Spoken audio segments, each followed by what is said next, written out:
Assalamualaikum warahmatullahi wabarakatuh. Halo semuanya.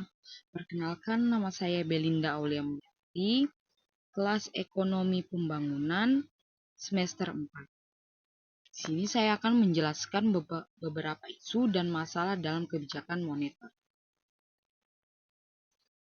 Pengertian kebijakan moneter. Kebijakan moneter adalah suatu usaha dalam mengendalikan keadaan ekonomi agar dapat berjalan sesuai dengan yang diinginkan melalui pengaturan jumlah uang yang beredar dalam perekonomian. Usaha tersebut dilakukan agar terjadi kestabilan harga dan inflasi serta terjadinya peningkatan output keseimbangan. Kebijakan moneter dapat digolongkan menjadi dua, yaitu kebijakan moneter ekspansif adalah suatu kebijakan dalam rangka menambah jumlah uang yang beredar. Yang kedua, kebijakan moneter kontraktif adalah suatu kebijakan dalam rangka mengurangi jumlah uang yang beredar, disebut juga dengan kebijakan uang ketat atau take money policy. Fungsi kebijakan moneter. Dari pengertian kebijakan moneter adalah suatu kebijakan yang diambil oleh pemerintah bank sentral untuk menambah dan mengurangi jumlah yang beredar. Yang pertama, take money policy, yaitu kebijakan bank sentral untuk mengurangi jumlah uang beredar dengan cara menaikkan suku bunga, yang kedua menjual surat berharga, yang ketiga menaikkan cadangan kas, yang keempat membatasi pemberian kredit. Yang kedua, easy money policy, yaitu kebijakan yang dilakukan oleh bank sentral untuk menambah jumlah uang yang beredar dengan cara pertama, menurunkan tingkat suku bunga, yang kedua, membeli surat-surat berharga, yang ketiga, menurunkan cadangan kas, yang keempat, memberikan kredit longgar. Macam-macam kebijakan moneter yaitu politik konto, politik pasar terbuka, kebijakan cadangan kas, kebijakan sharing, dan kebijakan devaluasi serta revolusi.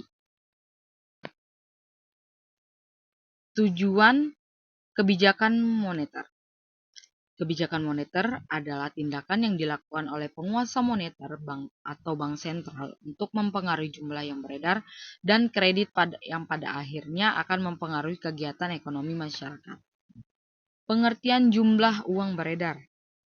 Definisi jumlah uang beredar atau money supply telah mengalami evolusi dalam waktu yang sangat panjang. Pada awalnya yang dimaksud uang beredar adalah uang yang dikeluarkan dan diedarkan oleh otoritas moneter, yaitu uang kartal saja. Pada menio abad ke-19, di mana bank umum atau bank komersial baru pada tahap perkembangannya, simpanan dalam bentuk rekening giro atau uang giral belum dikenal oleh masyarakat.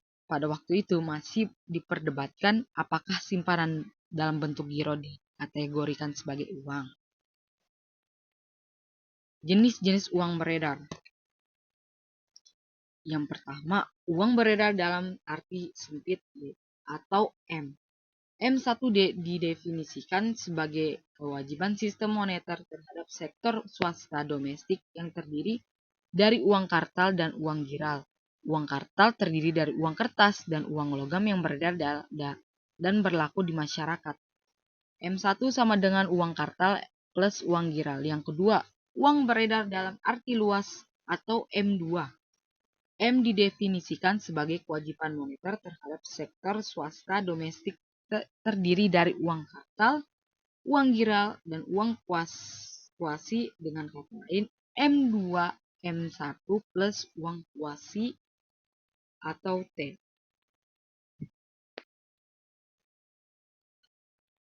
Mekanisme penciptaan uang.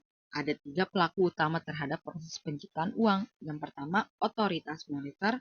Yang kedua, bank umum. Yang ketiga, masyarakat atau sektor swasta domestik. Perhitungan jumlah uang beredar, ada 2 pendekatan approach yang digunakan untuk menghitung jumlah uang beredar. Yang pertama, pendekatan transaksi atau transaksional approach. Yang kedua, pendekatan likuiditas atau liquidity approach. Di Indonesia, yang tercukup dalam MI adalah uang kartal dan uang giral. dengan komponen sebagai berikut. Yang pertama, uang kartal terdiri atas uang kertas dan uang logam, tidak termasuk uang kas pada kantor perbendaharaan dan kas negara atau KPKN dan bank umum.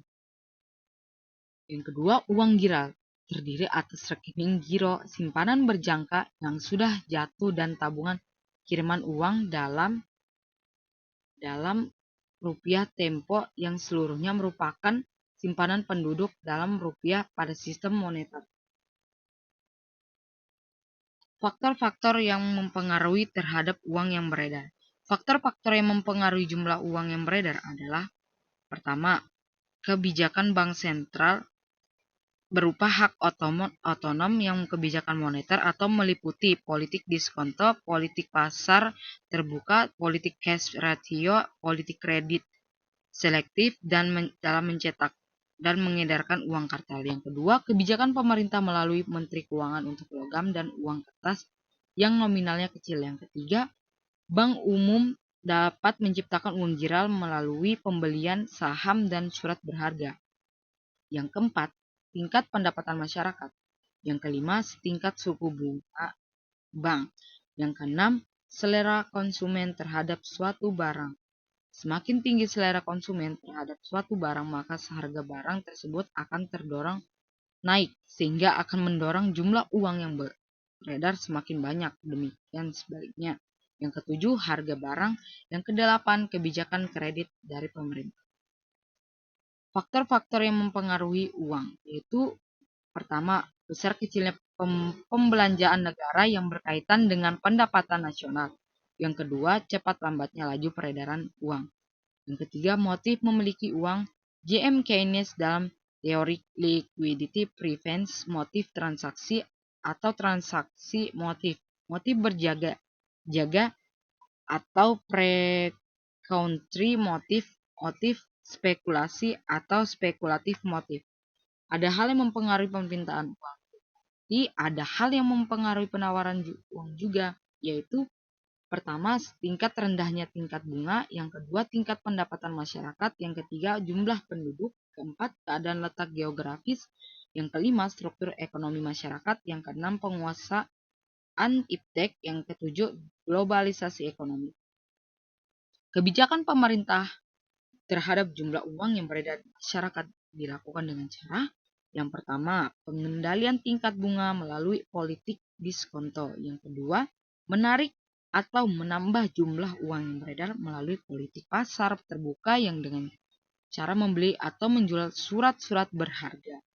Yang ketiga, pemotongan nilai mata uang melalui kebijakan sharing yang dilakukan bank sentral. Yang keempat, melakukan revaluasi atau devaluasi.